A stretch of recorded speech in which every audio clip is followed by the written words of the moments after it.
कन्हैया कुमार, भले ही वो 2 लोकसभा के चुनाव हार चुके हो, जेएनयू के अध्यक्ष रहे कन्हैया कुमार चर्चा में रहे अपने भाषणों की वजह से। दिल को सुकून मिलता है उनका भाषण सुनने से और दिमाग खुल जाता है। इतना क्रिटिकल बोलते हैं कन्हैया कुमार कि उनकी क्रिटिकल थिंकिंग और क्रिटिकल बात करने का तरीका हर किसी को उनके तरफ आकर्षित कर देता है। और जब न्यूज़ तक के मंच पर कन्हैया कुमार जी का इंटरव्यू लिया जा रहा था और प्राइम मिनिस्टर नरेंद्र मोदी जी के मां को गाली दी गई, बिहार में कांग्रेस के मंच से ऐसा एनडीए कह रहा है।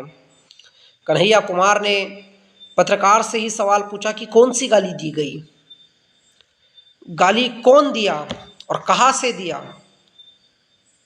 तो पत्रकार ये भी पूछता है कन्हैया कुमार जी से कि भाई क्या आप माफ़ी मांगोगे, कांग्रेस वाले लोग गाली दी है आपने नरेंद्र मोदी जी को। तो कन्हैया कुमार कह रहे हैं गाली हम दिए ही नहीं, गाली कौन दिया क्या दिया उसका कुछ अता पता ही नहीं, यूं ही माफ़ी मांग ले।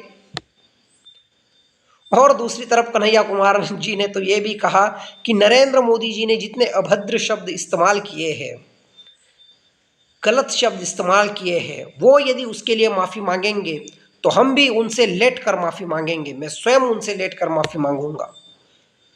कन्हैया कुमार ने कहा 2400 घंटा एक्टिंग करने में व्यस्त है नरेंद्र मोदी, वो कहाँ से माफ़ी मांगेंगे। करारा तमाचा और करारा जवाब कन्हैया कुमार नरेंद्र मोदी और अमित शाह को हमेशा देते रहे हैं। लेकिन ये जो गाली पॉलिटिक्स है ये कहीं ना कहीं एक आउट ऑफ लेवल जा चुका है और नरेंद्र मोदी जी को मां की गाली दी गई, इसलिए बिहार बंद का भी ऐलान एनडीए की ओर से किया गया, सत्ता पक्ष की ओर से किया कि बिहार बंद रहेगा, क्योंकि नरेंद्र मोदी जी के मां का अपमान हुआ है, नरेंद्र मोदी जी का अपमान हुआ है और उन्हें व्यक्तिगत तौर तरीके से गालियां दी जा रही है। लेकिन एक पत्रकार का मैंने सोशल मीडिया पर वीडियो देखा तो वो कहता है कि नरेंद्र मोदी जी ने तो नीतीश कुमार के डीएनए के ऊपर बात की थी, तो ये क्या गाली नहीं है क्या? इसके लिए नरेंद्र मोदी माफ़ी नहीं मांगेंगे? नरेंद्र मोदी जी भी ढेर सारे अभद्र शब्द, गलत शब्द इस्तेमाल कर चुके हैं, एक्टिंग ही एक्टिंग करते हैं, उसके लिए क्या वो माफ़ी नहीं मांगेंगे? तो नरेंद्र मोदी, एनडीए और उनका जो पक्ष है उन्हें लगता था कि ये गाली का पॉलिटिक्स एक सियासी मुद्दा बनाएंगे। जो राहुल गांधी जी ने बिहार में वोटर अधिकार यात्रा की है 16 दिनों की, उस पर पानी फेर जाएगा। लेकिन अब उल्टा जिस प्रकार से जवाब कन्हैया कुमार जैसे लोग दे रहे हैं या अन्य जो लोग दे रहे हैं, उससे ऐसा लगता है कि भारतीय जनता पार्टी का ये फ्लॉप शो बन चुका है।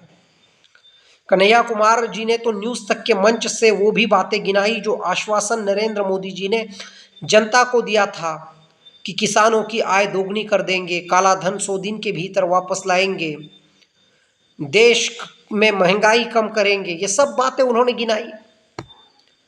अब वो कुछ नहीं किया तो नरेंद्र मोदी जी को गाली दी गई है, इसीलिए बिहार उन्हें वोट देगा क्या? बिहार के लिए क्या किया? बिहार के लिए जो किया वो विकास के काम गिनवाइए मोदी जी, नीतीश कुमार जी, और वोट मांगिएगा बिहार में। कुछ किया ही नहीं तो नरेंद्र मोदी जी को गाली दी इसलिए उन्हें वोट दे। अरे क्या यार, ये राजनीति का कौन सा स्तर भारत में ला चुके हैं मोदी साहब, आप कौन सा स्तर ला चुके हो? तो आपको क्या लगता है इस पॉलिटिक्स के बारे में? कमेंट बॉक्स में अपनी राय ज़रूर दीजिएगा। नमस्कार, धन्यवाद।